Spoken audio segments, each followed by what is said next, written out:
Um, Welcome everyone to Latswim and Finis Special live stream. Depending where you are right now, I will probably say good morning, good day, and good evening. My name is Toms, and I will be your host for the next hour. I am super excited to welcome former British competitive swimmer, three-time Olympian, Commonwealth champion, bronze medalist at European Short Course Championship, and Finis International Business Development Manager, Ross Davenport. Hey. Hey, good afternoon, and good morning to the people in the other side of Europe, and good evening to everybody else in the world. Yeah. Ross, I'm very thrilled to host you here virtually at Riga. So, you know, this is the new trend to travel around virtually around the world. And for all the viewers, I will say, don't be shy. Ask a question or share your thoughts below in the commentary section. And okay, Ross, I think you have had a spectacular swimming career, especially if I check your personal bests. They're pretty fast times. Would you say that? Yeah, you know, I think it's always nice to kind of look back over your swimming career and see your PBs up in light. And yeah, I was fortunate enough to swim in an era where, you know, I was competitive. I wasn't the best in the world, but it was competitive in Europe and certainly one of the better swimmers in Britain. So yeah, and it's nice to look back now and still see some of your times that would be okay. They're not world beaten now, but they are certainly of a decent standard still today. And some of these times are probably 12 years old. So yeah, it's nice to see them. Yeah, and definitely, I think it's a big achievement that you have participated in 3 Olympic Games. It's also like achievement that a lot of swimmers actually don't have a chance to get. Yeah, I think you know, from growing up as a child, that you know, I watched the Olympic Games. I remember watching the opening ceremony to the 1992 Barcelona Olympic Games.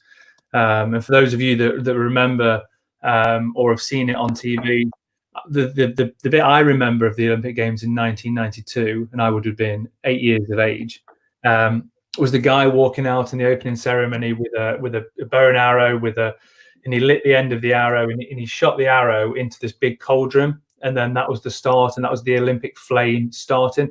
And I remember watching that moment and always thinking, you know, did he get it in, or was it always fixed that it was going to light up? So even though I probably didn't have aspirations of going to an Olympic Games, I always had that. I always looked forward to every 4 years of watching the Olympics, and obviously 4 years later it was at Atlanta, and then 4 years later it was at Sydney. And during 2000, the Sydney Games, that's when my swimming was probably a bit of a crossroads. And I remember watching the emergence of like Ian Thorpe, Hugen Band, Popov in his heyday, and all these great swimmers. And I didn't know whether I wanted to swim anymore, and I didn't know what I wanted to do. And it was only a year later that I probably had that light bulb moment and that penny drop, as we say in the UK, that actually swimming is something I really want to do. And it's then that I kind of bought into it and went wholeheartedly into swimming and pursuing a dream of going to the Olympic Games. And you know, you hear a lot of swimmers, you hear a lot of athletes that say that when they were 4, 5, 6, 7, or 8, they dreamt of going to the Olympic Games. I didn't dream of it because I didn't think it was possible.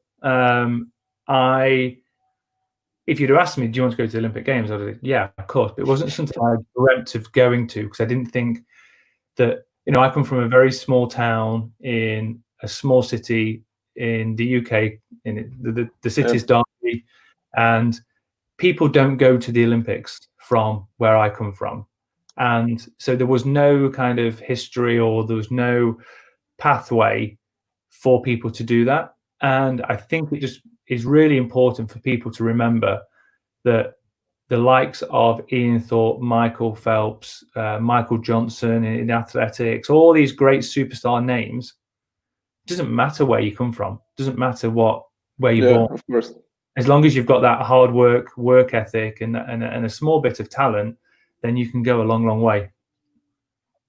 Yeah, actually, I have the same feeling that I was always wanted to go to the Olympics, but actually, I think at a very young age, I understand that it probably won't be possible for me, and I will have to buy the entry ticket for the fan zone to the Olympics. So, yeah. But I think it's important for people out there to have. Obviously, the Olympics are the pinnacle of amateur sports across the board. Obviously, like a World Cup for soccer or football would be probably top it. But to go to the Olympics is a once in a lifetime opportunity. But it's important for people to remember that everybody has their own Olympics within them, and it's identifying what is your Olympics. Is it actually going to the Olympic Games? Or is it about being a regional champion? Or is it about a regional medalist or a finalist? Or is it just being the best version of yourself possible? And if that is whatever the goal is, if you achieve it, then you can be really proud of your achievements, and you can walk away with your head held high, knowing that that was me. This is everything I've got, and I'm proud that I have gone to my Olympics. Okay, it's not in this year in Tokyo or next year in Tokyo. It's actually my own Olympics. It's what I'm proud of, and it's my goal that I achieved. Yeah. Okay, Ross, let's move forward, and then we can get to your first Olympics. So it's Athens 2004. You're just only 20 years old. You have just made the British Olympic team, have an opportunity to swim in the relay team. It's 4x200 meters freestyle. And in the finals, you have the privilege to swim the anchor leg, but you just missed out on the bronze medal. Yeah, and it's funny because we went to Athens as a really young relay team, and nobody gave us any hope at all of doing anything. And I remember they sent out the heat team, and they said, right, well, you'll be lucky to make the final. Just try and make the final. That'll be your goal. And I thought, this is great. Swimming in Olympic Games, if we can get to a final, that'd be brilliant. To be able to say I've swum in an Olympic final would be definitely. And it comes back to my comment earlier that I come from a small town. People like me don't swim in Olympic finals. Superstars swim in Olympic finals that you watch on TV. So they said, right, just try and make the final. If you do, then great. If you don't, there's no pressure. We didn't really think you were going to make the final anyway. And we actually qualified fourth fastest for the final, which meant it put us next to, I think we're either in lane 6 or we're in lane 3. Lane six. Yeah. And we were next to, if my memory serves me right, we were next to Australia, and next to them was America, and on the other side of us was Italy. And it was in Athens. It was probably about 8 p.m. at night. The sun was setting. It was an open air pool. It was really warm. The spotlights were on the pool, and the water was turquoise blue, glistening. It was perfect. It was a real, the birthplace of the modern Olympics. And we went out there as a relay team, just happy to be there, because we didn't think we was going to make it. We're now 4th place, and we just kind of said to each other, let's just give it a go and see what happens. And when we got told of the order in the day, I didn't want to go last. I didn't want to go first, and I didn't want to go last. I wanted to be in the middle where I could hide a little bit, because I think the first leg everybody sees you, and the last leg you can win and lose a race. So I was a bit like, just stick me in the middle. I'm only 20, and they said, no, we're going to put you at the end, and I had no choice. And I remember standing on the blocks, waiting for the 3rd swimmer to come in, and I looked I looked to my right, and I could see Ian Thorpe, and Ian Thorpe is star, and I was like, this is a little bit surreal. And then I looked behind him, and I could see Michael Phelps, because I think he'd swum the first leg, and he'd got out, and they were all shouting at each other. Like, I was like, this is just bizarre. And then I looked to my left, and I saw Magnini from the Italian team, and the sun was setting. It was the Olympic Games, and all of a sudden, my fingers and my hands start to feel numb, like tingly and numb. And I was like, oh no, this is not the right time to lose the sensation in your hands just as you're about to dive into an Olympic final. And at that time, my teammate, Simon Burnett, he shouted behind, concentrate on your own race. And I was like, oh, yeah. He'd seen me looking around, and then he was like, concentrate on your own race. And I dived in. As soon as I dived in, the nerves, the kind of sensation in my hands kind of all went. And the first thought that crossed my mind was, I'm really grateful that my goggles have still stayed on. And we dived in and we swam. And I swam the first couple of lengths, or the first opening 50, trying not to go too fast. And then I settled down on the second 50. And then I remember coming into the second turn, and I knew that America and Australia had gone. And the crowd was really loud. And I could see over in lane 3, I believe, it was Canada. Next to us, it was Italy. And I was like, well, 2 have already gone. And then there's 3 teams within a couple of meters. And I was like, we're actually fighting here for a bronze medal. And I was like, I don't know what to do. And then I was like, I kind of like shook my head. I was like, what do you mean you don't know what to do? You're just going to swim these next 2 lengths as fast as you possibly can swim. So that's what I did. I turned and I just swam as fast as I possibly could swim for the next 2 lengths. Unfortunately for us, we just missed a medal. But on the flip side, we weren't expected to make the final. We were expected, once we made the final, to come 7th or 8th. And we actually came 4th as a new British record. The time that we set would have won an Olympic medal in any other Olympic Games, bar none. So there was a lot of pride, even though we came 4th and there was a lot of heartache, there's still a lot of pride from that. Yeah, you actually did an impressive improvement from your prelims to finals. So you dropped 2 seconds from your 200-meter freestyle swim. That is also impressive. Yeah, and I think at the time my PB was around 149. I think it was 149.3 as a standing start. The time, the 149.24 was from a rolling start, and so I honestly don't know where that 147.1 came from. I think my training had been going well, but the 149 in the morning was so hard, so hard. And I didn't think I'd be able to go any quicker. But I think once the adrenaline's flowing, once the atmosphere is really pumping, and like I said, I had that moment with 2 lengths to go of just swim really fast. And almost tactics, the first 2 lengths, the tactics had been there. And then it was like, I've got 2 lengths of the swimming pool. Let's just see how quick we can swim these 2 lengths. So I think that helped take a little bit of the mentality out of it, and just really simplify things and just swim really quick. Yeah, Ross, as you said, there was superstars in the USA team. It's Michael Phelps, Ryan Lochte, Wander K. Also the Australia.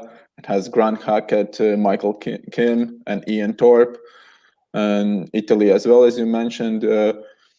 When you go to that finals, do you actually before think that you can challenge them, or you know that like, okay, USA will have the gold medal and then it's only like 2 medals left, or how it is? Yeah, I think in that circumstance, we were boys amongst men, even though we were probably a similar age. But you're right, you're looking around and you've got Grant Hackett, Ian Thorpe, Michael Klim on one team. You're like, well, okay, maybe we're not going to beat them. And then you see Ryan Lochte and Ian, Michael Phelps and Ryan Lochte on another team, and you're like, probably not going to beat them. So as much as, I always had this throughout my career that I was quite realistic. And some people saw it that you might have been defeated before a race, but I actually think it kept me very level-headed. So if I was going to race Ian Thorpe when he was at his very best, and I was a 17-year-old, probably wasn't going to beat him. So I didn't beat myself up when I didn't beat him. Yep. It's a case of well, let's just see how close I can be to him, and take pride in that, and take that kind of encouragement that, I was only 10 meters behind him, and this is Ian Thorpe. So instead of he beat me by 10 meters and I thought I was going to beat him. So I think when you're in that environment, certainly in the core room of the Olympic Games in 2004, we had no aspirations of trying to get a medal. Our aspirations were to swim as well as we possibly could. Looking back, I think if we'd had a little bit more belief, and belief from the coaches, and a bit more of a game plan, I think we could have won a medal. But we were so naive and so young that that thought process didn't happen until a lot later on. Yeah. Well, do you have still now, when you wake up in the night and you have nightmares that you almost got the bronze medal, or it's fine till now, or you don't? Is there an upset? Yeah, I'll be honest with you. The moment I touched the wall, obviously I was last. I touched the wall. I turned around. I saw 4th place. I saw the time. It was a British record. It was my first British record that I had, and again, I never thought I'd be a part of a British record. I turned around. I was so pleased that we proved everybody wrong. That we finished 4th. We went in 4th. We finished 4th, and we did an amazing time. It was very short-lived that when we came back and we saw the times of other teams and we saw how close we were, and then it starts to dawn on you, could everybody have just gone 0.05 quicker per length? Yeah. Well, yeah, I think we could have done.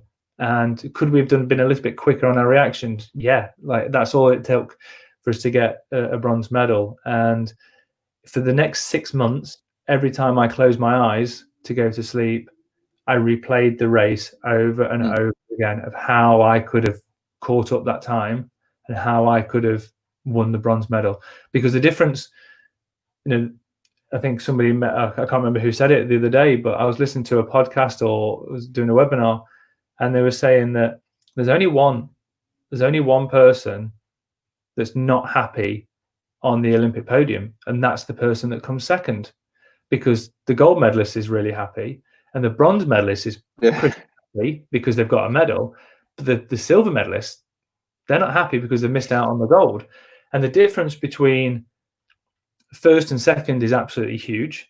There's not really a great difference between second and third, but third to 4th is bigger than first to second. It's absolutely huge. And I think when I closed my eyes 6 months after, it got to the point where I was like, I either need to see somebody about this or I need to forget it and move on. And fortunately, I was able to move on and moved on, and actually had a good couple of years afterwards. But it was getting to the point where we can't dwell on this any longer. Yeah. Okay, perfect, Ross. Let's move 4 years forward. It's Beijing Olympics 2008. You are now 24 years old. I would say your prime time in the swimming. This time you have qualified for your first individual event in 200 meters freestyle. Yeah. Also debut in a 4x100 relay team, and returning back with 4x200 meters relay team. Yeah. So the individual was first. I was disappointed with my time in individual because I thought I could have gone a lot quicker, and actually I should have done. A couple of things that happened personally. The coach that I was being coached by, he left after the trials in April. So we had a new coach come in, which is a different way of thinking, different way of training. And I don't think that necessarily really helped me. It helped other people in our group. But for me, it was just probably a bit of a change that I didn't need. And I remember swimming the semi-final, and I came third in the semi-final with a 1:47.3. And normally, top three in your semi-final, you've got a good chance of making the final. So I walked around. I was in the first semi-final. I walked around, and I thought, I'm pretty sure that I'll be in the final with that. And did a couple of interviews, and they were like, 1:47.3, third, you should be all right. And I said, yeah, hopefully, let's just kind of see what happens. And I remember watching, and it was almost, the second semi-final was almost a blanket finish. And as I watched them come in, the first place wasn't that quick, but 7 guys went quicker than I went in one heat. Yeah, I checked it. It's pretty impressive. Yeah, which meant I was 10th. So I was like, again, would have been a dream.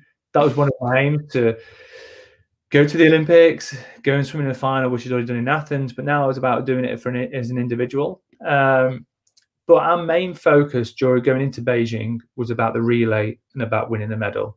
So I was disappointed on a personal level that I missed out on the final, but it gave me an extra day rest to focus on the relay. So I wasn't really too bothered. And then come the final of the relay, we honestly believed that we were good enough to get a medal. And it was just one of those occasions where we did our absolute best. For the 4 years leading up to it was almost as good as it was going to get. We had a great team, and we were just beaten by 5 better teams on the day. And again, it came down to, I think it was 0.7, 0.8 split, a third to 6. So it was we were in with a shout. I think we turned third with 100 meters to go. But yeah, it was one of those that we had 5 better teams on the day.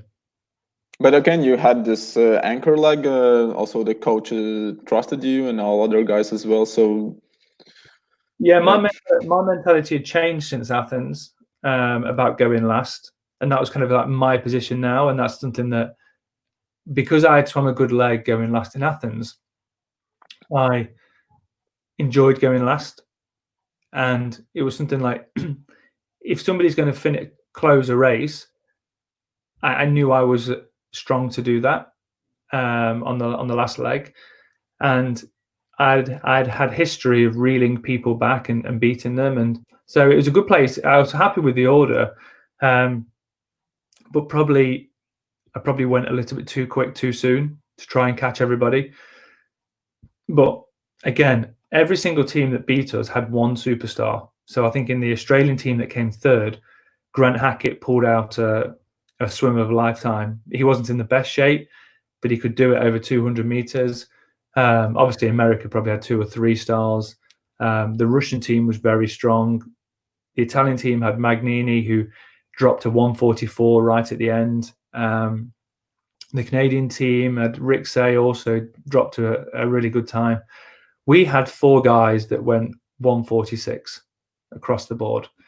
And even though we were very solid, and any one of us could have dropped into any one of the teams that got a medal, collectively, we never had that one superstar that could go a 1:44 or 1:43 now that can just move you from being 7th to 3rd. We were always very consistent about being 4th, 5th, 6th. So that's one thing that we lacked as a team. But as a team, we were very, very, very solid. Yeah, and then there is this epic race in 4x100 meters freestyle. You probably didn't see that because you were swimming the last leg on 4x100 meters. But there was this epic race between Alan Bernard and Jason Lezak. was there after the race? Was there a big hype, talks behind the cameras or in the stands between the swimmers? What just happened? Yeah, it was a funny story. So I swam the last leg of the 4x100 freestyle, and again we finished, looked at the wall, looked at the time, and it's like, wow, we swam really quick, even though we were quite far behind. I think the time that we swam in the 4x1 freestyle would have won a medal in any other Olympics in the 4x100 freestyle relay. We've just come 8th, so it was mind blowing that we would have either won a medal or won the Olympics with the time we'd done, and we'd finished 8th, and we were miles behind. And so I was really pleased with the time, and obviously the place we went in 8th and we came out 8th. So we weren't known for the sprint freestyle in Britain. And I touched the wall, and you get your high fives from your team. And I remember walking over to an interview, and I think it was Simon Burnett.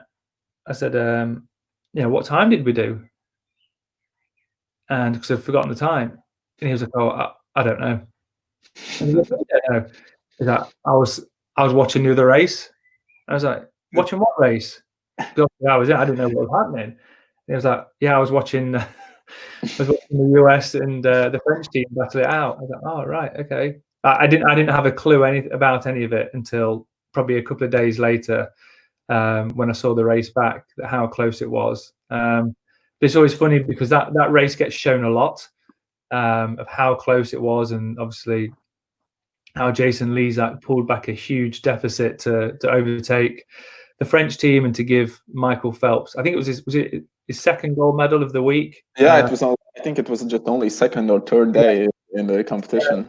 Yeah, so I think it was on the second day. So that was the one that if he didn't win that, then his 8 golds would have been off the table. But it's funny because that race gets shown a lot, and I'm like, oh, there's me 10 meters in lane 8. Yeah.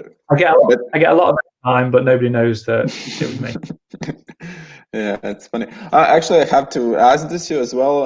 In the Latvian and the Baltics, when we watched these competitions and the finals, then always commentators say, "Oh, they do just 90% in the prelims. They save power to the finals." And is this the same in the relay team, that you don't swim at your 100%? You just do a bit 10% less just to save power?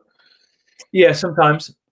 Depending on, just take the 4x100 relay in Beijing, we were flat out to make the final. But then there's certain situations where, say, the 4x2 in Beijing, Robbie Rennick had swam the heats, the semi-finals and finals of the 200 individual the day before. We put him at the end for the prelims at the back, and just said, "Look, just get us into the final. Back off. We will swim the first 2 legs full out." Then I went at probably 80%, and then Robbie just swim 50-60% to save as much energy for the final, because we knew as a team we were good enough to make the final. Obviously, you see some teams, say like the US, they'll make 3 changes from heats to the final, which is a really unique situation to be in, because those 3 guys are 100% in, because they want to be one of the swimmers that are in the final.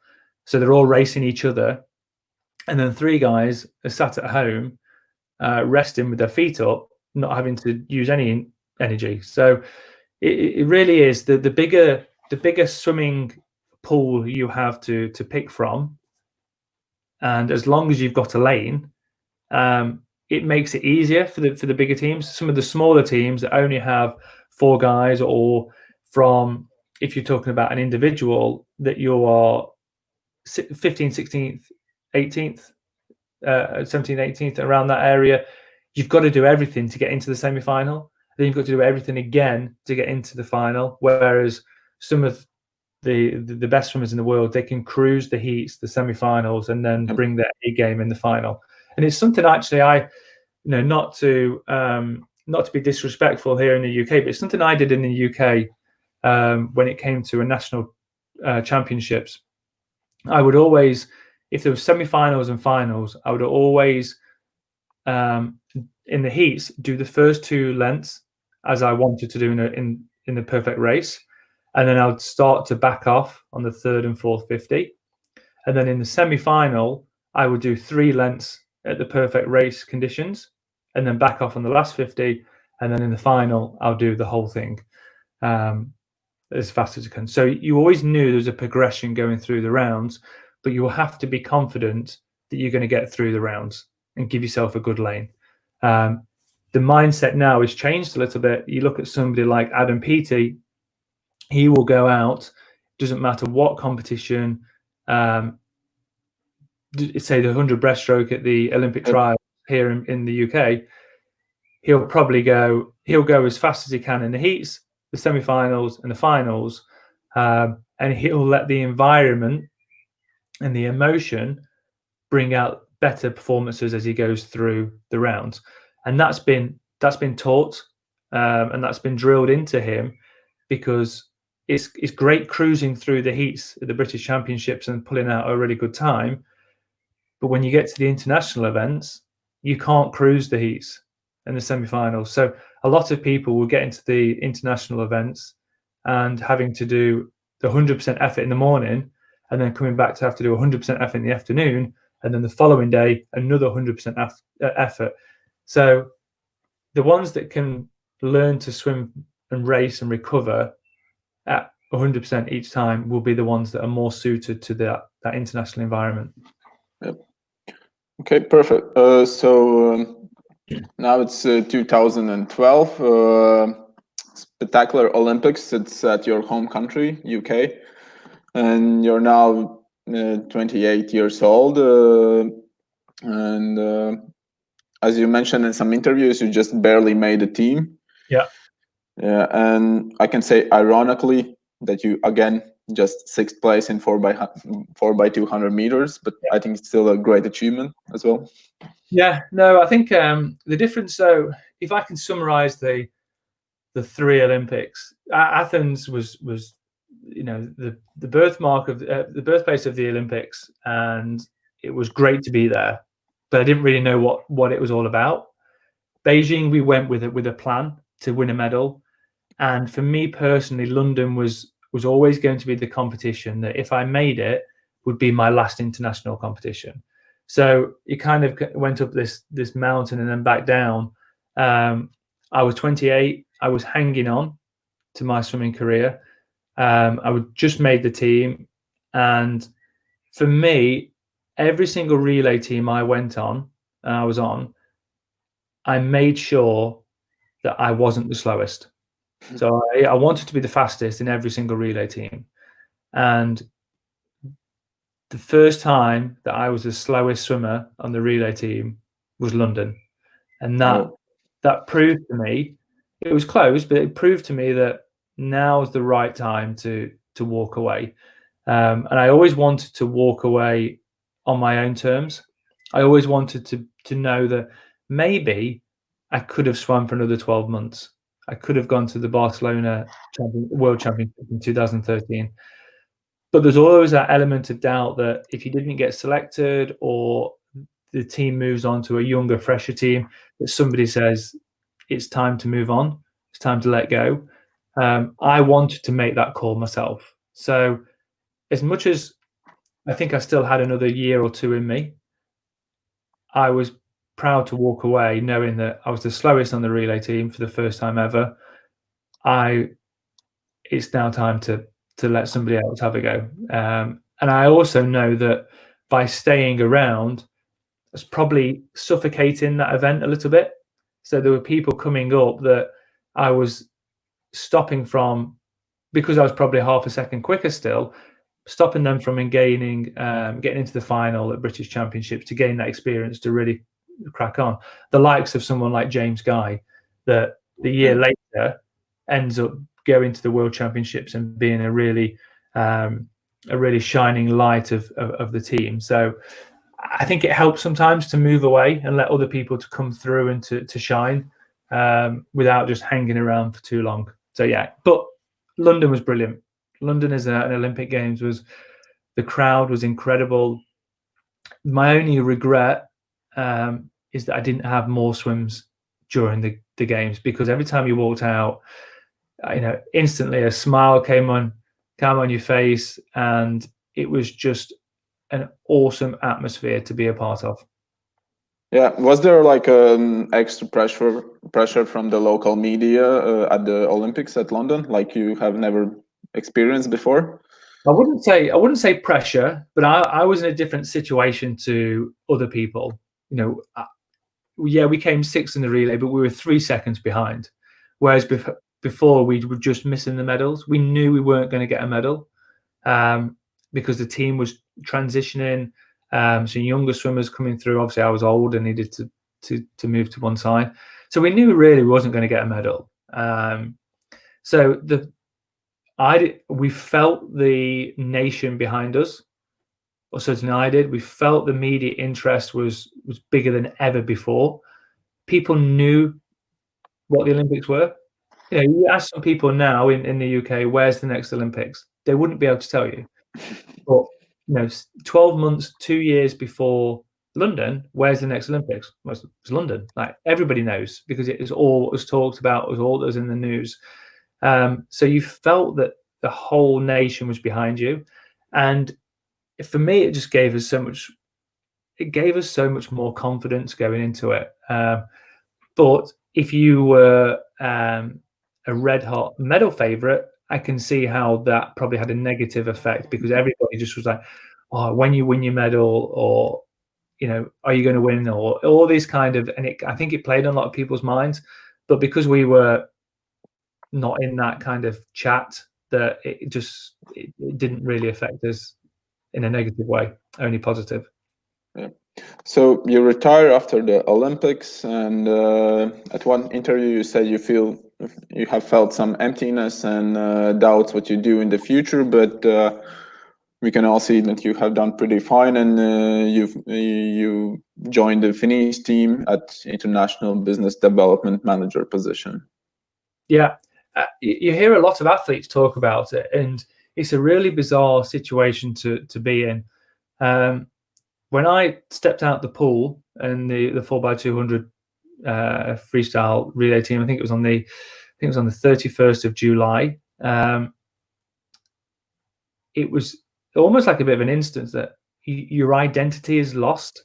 People, and I don't say people would stop you on the street, because that doesn't happen. But if you were, you talk to, I'd be walking down and you'd bump into somebody you knew from school or from just being around the local community, and they'd be like, what are you training for? Like, what's the next event? How's training going? Yeah, training's going fine. Next event is whatever it is. There was always that kind of touch point and something to talk about. And as soon as you finish and you no longer Ross the swimmer or whoever the swimmer, it's like, what do we talk about now? Like, what are you doing? And it was like, I don't really know. So you lose that identity of who you are. And I could tell you, if you went back into 2005, I could tell you in 2011 on a Wednesday what I would be doing. I could look forward 7, 8 years and tell you exactly. Well, on a Wednesday, we would be doing this set in the morning, and we'd probably go in the gym and do this, that. Everything was mapped out so far in advance, and the routine was very, very structured. As soon as that's finished, it's over, and you don't have that structure, you don't have that routine. It never had, I never was able to reach this goal, but I used to wake up every day wanting to train very, very hard as I possibly could, because I wanted to become the best in the world. I never got there, but that was my aim, is to be the best in the world. And as soon as you finish your swimming career and you wake up the next day and you're no longer a swimmer, you're like, well, what's my purpose? What's my aim? Be the best in the world at what? Like, I don't know what it is. So I wasn't depressed. I know a lot of athletes have depression, and I can fully understand why. I wasn't depressed, but I definitely felt an emptiness of something missing. And especially when people started to return to training and then move on to the next competition, and the first international competition was hard. The World Championships, the first Commonwealth Games was hard. The first Olympics was hard, even though they've been finished for 4 years, not being a part of that.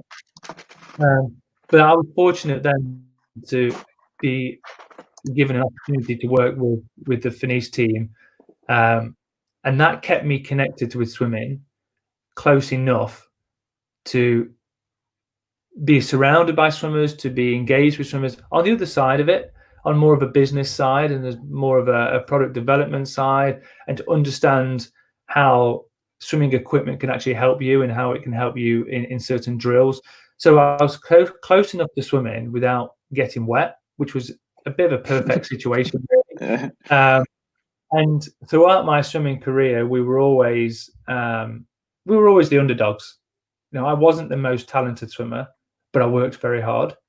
And working for Finis, we are the underdogs. And it's about how do we bring out new products? How do we do things slightly different to the rest to not only remain the underdogs, but how do we chip away at market share, or how do we chip away at getting our products to the best swimmers and really help them to swim better?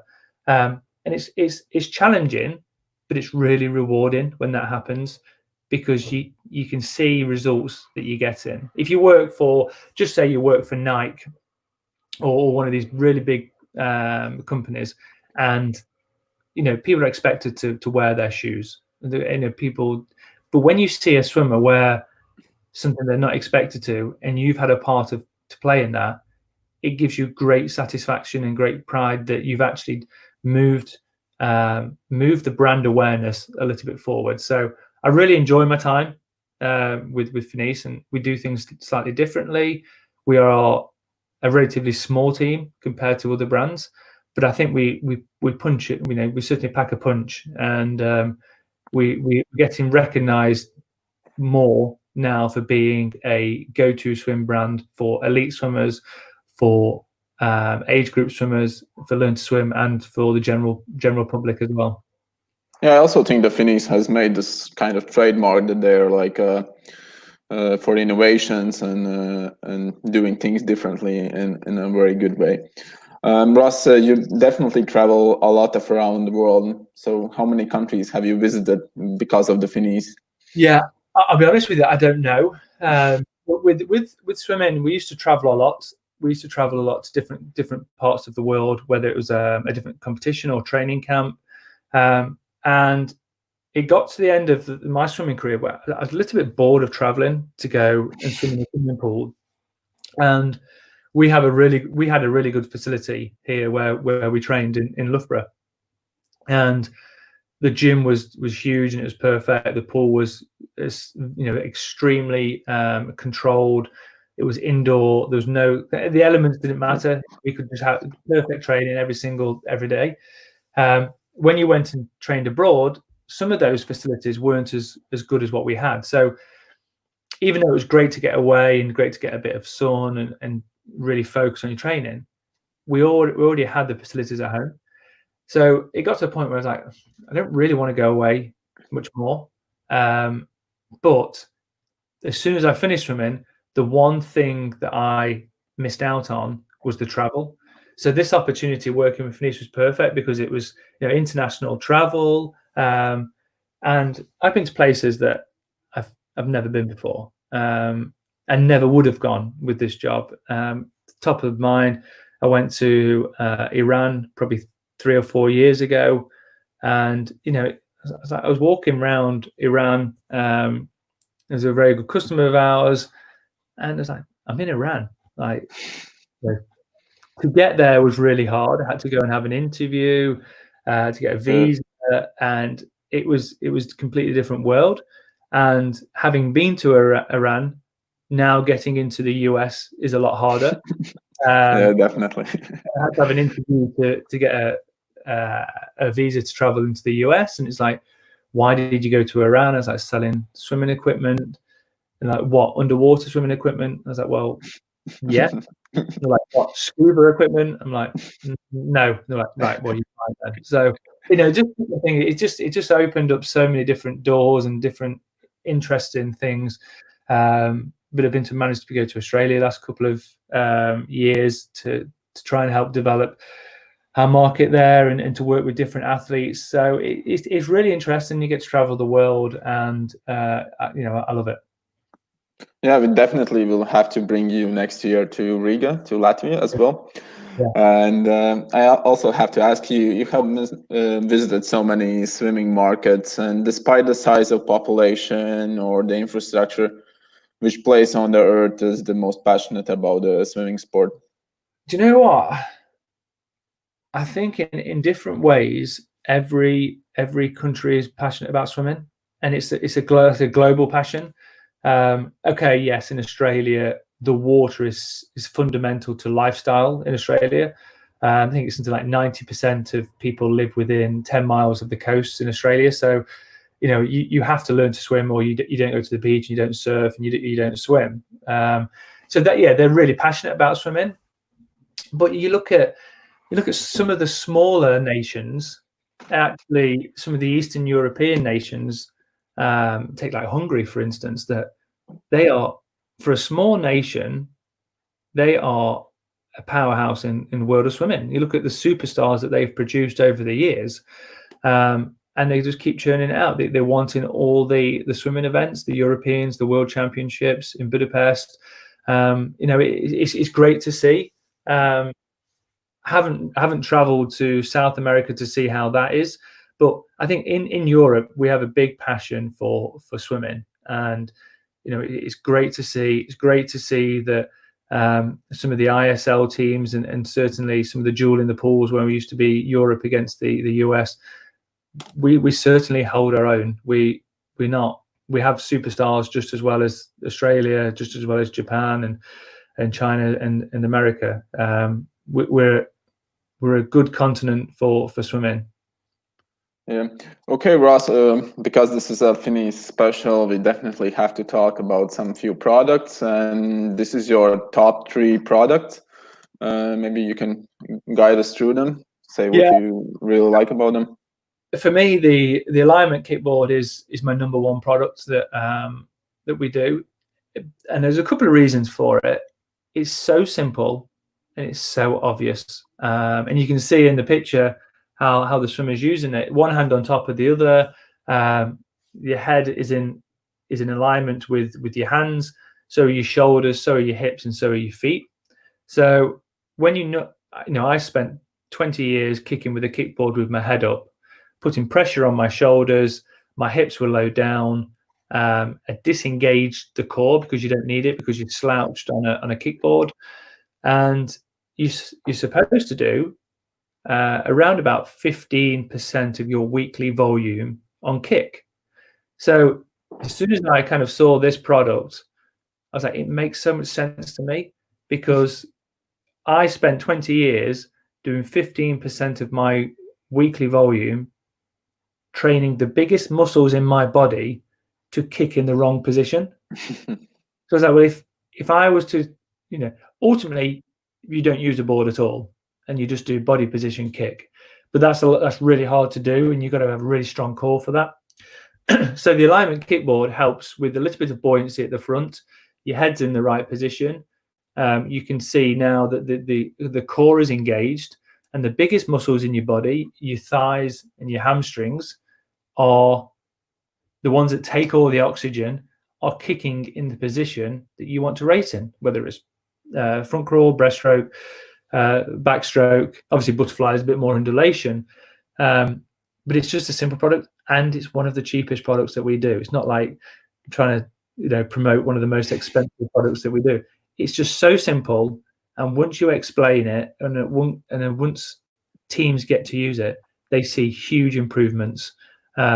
Swimmers don't love it because they can't chat and they can't talk while they're kicking. Coaches don't mind that, but it's fine to have a kickboard for recovery kick. But for your main kick sets, I would advise put an Alignment Kickboard in, get a snorkel on, and kick in the position that you want to race in. So that'd be my number 1 product. Number 2 is the Stability Snorkel. So we invented this was John Mix invented the center mount snorkel 26 years ago for Finis, and his snorkel was used by Michael Phelps, Ian Thorpe, Popoff, all the legendary greats over the years. Over the last couple of years, other brands have brought out a snorkel and, quite frankly, copied the original snorkel that we had. So we looked at it, and all the product, I say we, I didn't. The product development team looked at it and looked at what is good about the snorkel, what could be improved. And they soon realized that the head bracket was the most uncomfortable part of the snorkel. And that's the bit that people struggled with. So they removed the head bracket straight away, and they've got this fixed points now. They've made it more hydrodynamic, so it doesn't vibrate as you push off in the water. The mouthpiece has got 5 different sections, 5 different placeholders, so you can extend the mouthpiece to fit individual heads. This product, for me, is the #1 snorkel on the market. And I would recommend that every swimmer has a snorkel in their kit bag. You go to the Olympic Games and you see that 95% of swimmers on the pool deck will have a snorkel in their bag. And it's not because they don't know how to breathe all the time. It's about taking the pressure off your shoulders, taking the pressure off your neck, and watching what you're doing whilst your hand is underwater, and really kind of focusing on technique whilst you're in this calm state. So without a doubt, that is the best snorkel that we do, and I think the best one on the market. And the Amnesty Stream music player, I've used. Well, actually, before I worked for Finis, I didn't even know there was an MP3 underwater players or anything like that. And I used this is going back a few versions now, but the Neptune MP3 player. And the first time I used it, I was like, this is incredible. The sound underwater blows your mind. It uses bone conducting technology. It doesn't go near your ears. It sits on your cheekbones, and the vibrations are crystal clear underwater. And it kind of just made swimming really interesting. And it took the boredom away from swimming for me after training, because now I wasn't training for that goal of being the best in the world.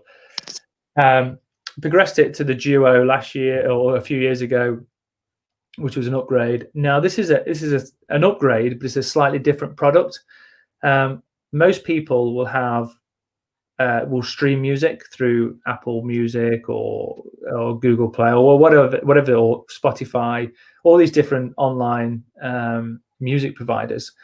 So with the Neptune or the Duo, it was an MP3 player, so you had to own the file and you had to drag and drop it, and then you took your device to the pool. Whereas now people have got smartwatches, smartphones, they've got the music on the watch or Apple Watch, whatever it is, and they weren't able to listen to music.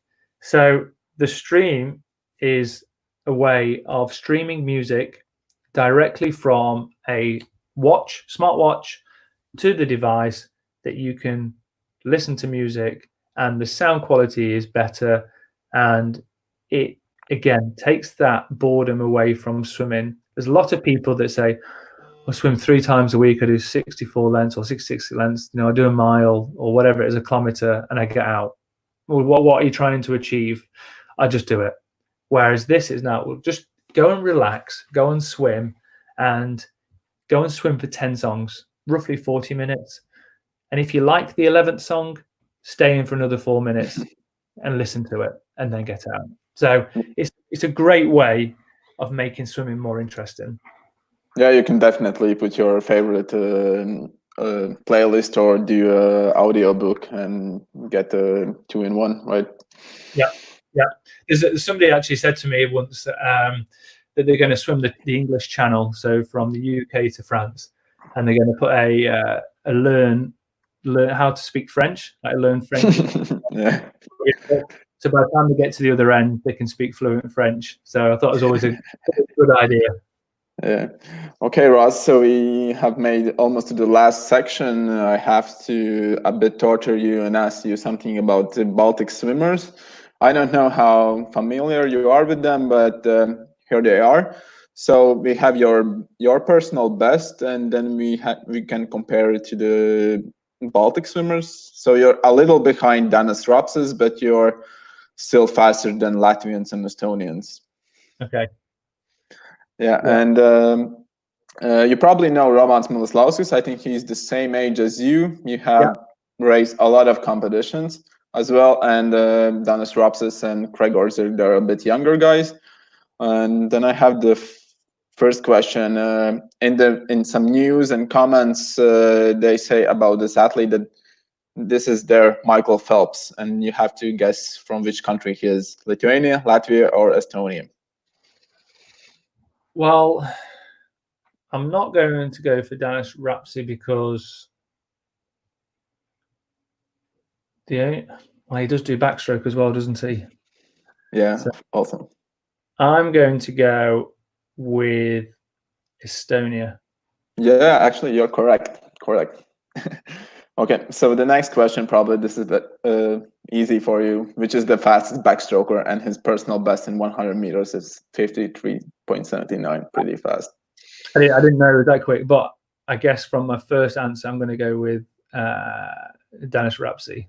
Yeah, correct. And then the last question: who is the member of parliament? Well, only through a state of elimination, but I'm going to go with the Latvian.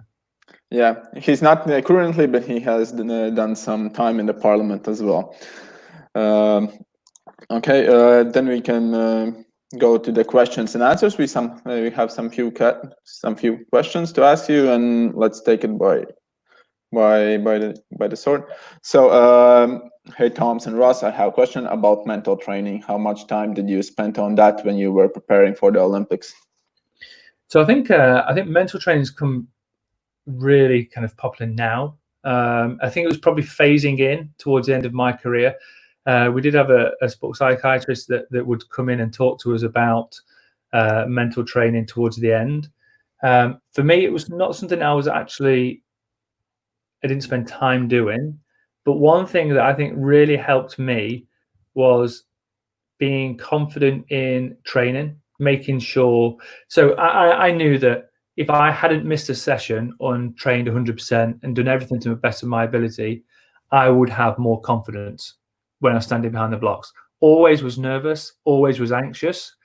But if I was looking back thinking, I haven't done the work, that's when I think you would mentally lose that focus of that, well, I'm not the best form of who I can be.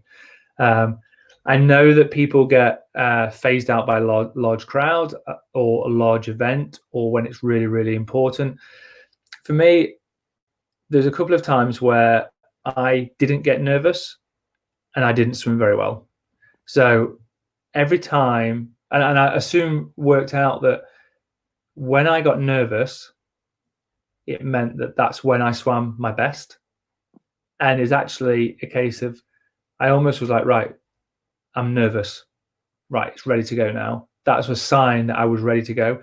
And the reason I got nervous was because it meant something to me and it was important. And so I kind of put the two together, that this is important, it means something to me, and I normally swim well when I'm nervous.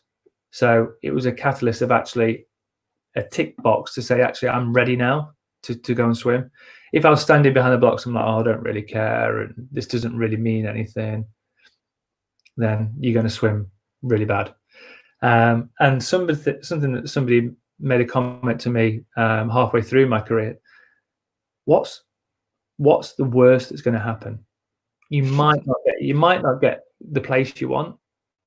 The time might be slightly off, but hey, if you're a nice person and you've done everything you can do, what's the worst that can happen? Nothing. Yeah, true. It sounds perfect. So I think this is the question from our friends from Finis Malaysia, right? Angelia. Yep. So She's asking you a question. Have you ever considered returning to swimming under masters category or open water swimming? Yeah, it's interesting because the answer up until probably last year was no. And then I started back swimming because I had entered an Ironman. So the kind of open water and return swimming had to happen. I actually got injured for the Ironman, so I had to defer it to this year. Now it's been cancelled till next year, which helps me massively because I wasn't ready. But I started back swimming in October for about 4 or 5 months, and I really, really enjoyed it. And it was kind of, I needed that break. I needed that time out of the water, but I was grateful to get back in and to swim. And every time I swim, it makes me feel good. It makes me feel cleansed, both physically and mentally. Exercise is a wonderful and powerful tool that I think I would encourage everybody to do. And open water, we're having a week of sunshine now, and I would love to swim open water.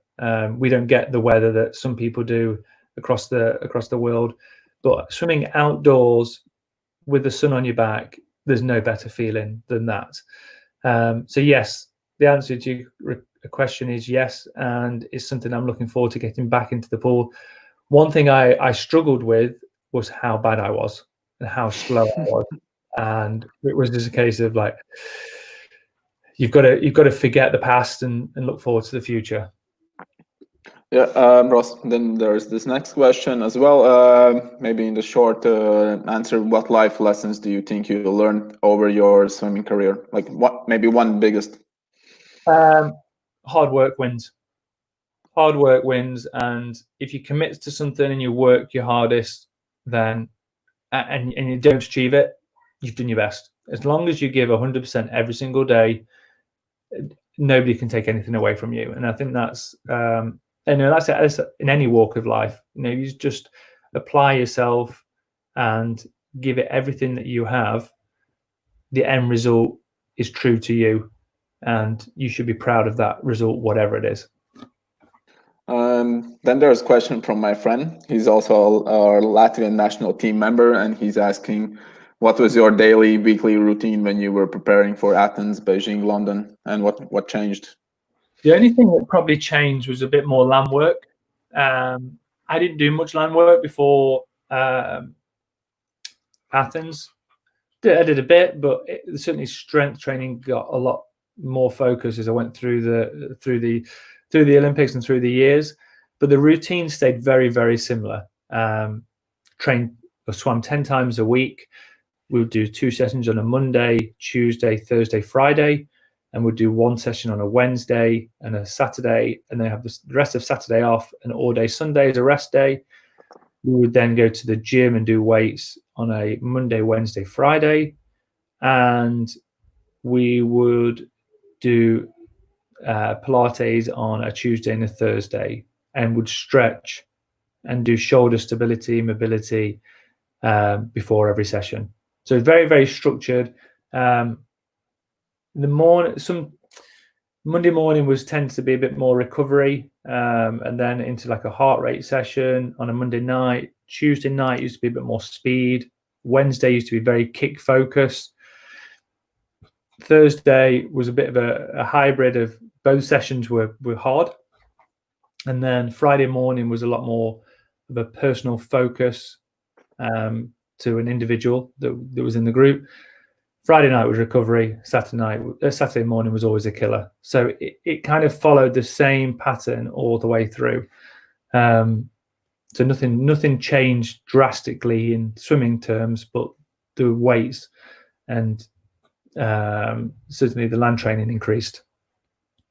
Okay, so the next question, was your family, friends always supportive throughout your swimming career?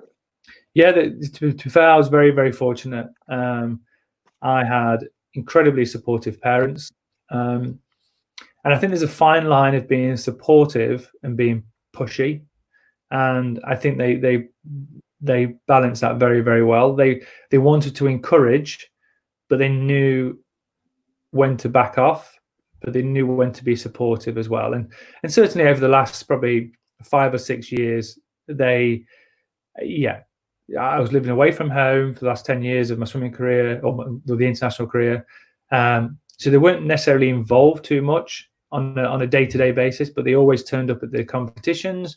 They always asked questions. They were always supportive. And whenever I went home, they were very accommodating in terms of feeding me, doing washing and stuff, and helping me on that front. But growing up as an age grouper, they made the commitment to, when they were making dinners, to make them as healthy as possible, to try and be that nutritionist without having too much advice.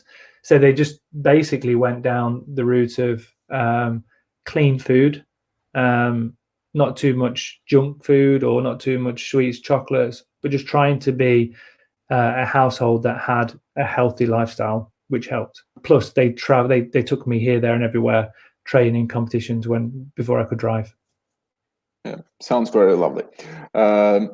So, how did you find motivation throughout your swimming career? Well, I never quite got to where I wanted to get to, and that was to stand on the podium at the Olympics. But then I was also very proud of what I had achieved. So there was always that motivation that I always wanted that Olympic medal, certainly up until Beijing. As soon as Beijing was over, I knew that probably we wasn't going to get an Olympic medal. But for me, I was very fortunate that the next Olympics was London. So, okay, that dream of probably standing on the podium had gone, but the next dream was to go to a home Olympics and to go to 3. I never thought I could go to 1 Olympics. So to finish your swimming career or your career and to say you've been to 3, I just that was my motivation, and that was the driving force of getting up every morning and trying my best. And also just your personal best times are a great motivation. Just trying to get either as close to them or trying to beat them every single time. Okay. What struggles did you face during your swimming career, and how did you overcome them? Maybe one the most you have memory of it. Yeah, I think struggles was when you probably plateau and you probably don't PB or you don't improve, yet you put in the work in and you're really, really trying as hard as you can. That, I think a lot of people struggle with that. But it's about trusting what you're doing, trusting the people around you, and having a serious conversation with yourself. Am I working 100%? And what else can I do to help me be a better person, athlete, swimmer? Do I do enough stretching? Do I do enough land work? Do enough core exercises? Yeah, you can work really hard in the pool, but if you've got poor flexibility, you're going to get injured, and you're going to spend a week, doing shoulder exercises and not swimming. So things like that will ultimately affect your performance. So I was fortunate that I didn't have a major injury, but I do think that was down to a lot of the fact that I stretched a lot, I took care of my body, I rest a lot, and I ate the right things. And when I did need to go to a physio, I'd always ask the question of, what are you doing? How has this happened? How can I stop this happening in the future? And understanding what goes on in your body. And I think that's really important. So this probably is the last question. So how many hours a week were you training at your peak, and what type of training was it? So at the peak, we were training, like I said earlier, 10 sessions a week, roughly about 2.5 hours a session. So up to 25 hours of swimming a week. Land training or weights training was probably an hour to an hour and a half a session. So looking at another best part of 5 hours. And then half an hour before each session. So another 5 hours a week, and then some extra sessions on a Tuesday and Thursday. So you're probably talking around about 35 hours of physical activity a week. Yeah, perfect, Ross. Then I have the last question, and I get this a lot from my friends. They ask, how do you get sponsored by this big brand like Finis? Do you have to swim super fast, or maybe you can take into account that you have like 20,000 followers on Instagram and you're a big name for the community as well? Yeah, definitely. I think I think both help. But from a brand's perspective, what brands look for is somebody with a large following, somebody that is active. Okay, you can have a really large following, but if you don't do anything, it's pointless. So you've got to be active. You've got to have a social media following. You've got to be clean, and I don't mean that in any respect other than what you post on social media has to be of content that a brand would want to associate themselves with. You have to be different, be slightly different. I think that's always helpful. And you said it earlier, Thomas, that you have to be an influencer within your region, and you have to be in our situation and in our walk of life, you have to be a good swimmer, a good level swimmer for your region to impact. So you could have the best swimmer in let's just take Latvia, just say a 150 on 200 freestyle, that could be really active and really have a really big social media following. But then a guy in America could have a time of 146, probably not the best, but doesn't do anything with his social media. So it doesn't necessarily mean that you have to be the biggest and the best superstar, but you have to have the whole package for a brand. Okay, I think Ross, we can finish the talk, and thank you everyone who joined us, watched us, and asked questions, and probably see you next time. Goodbye, everyone. Cheers. Thank you.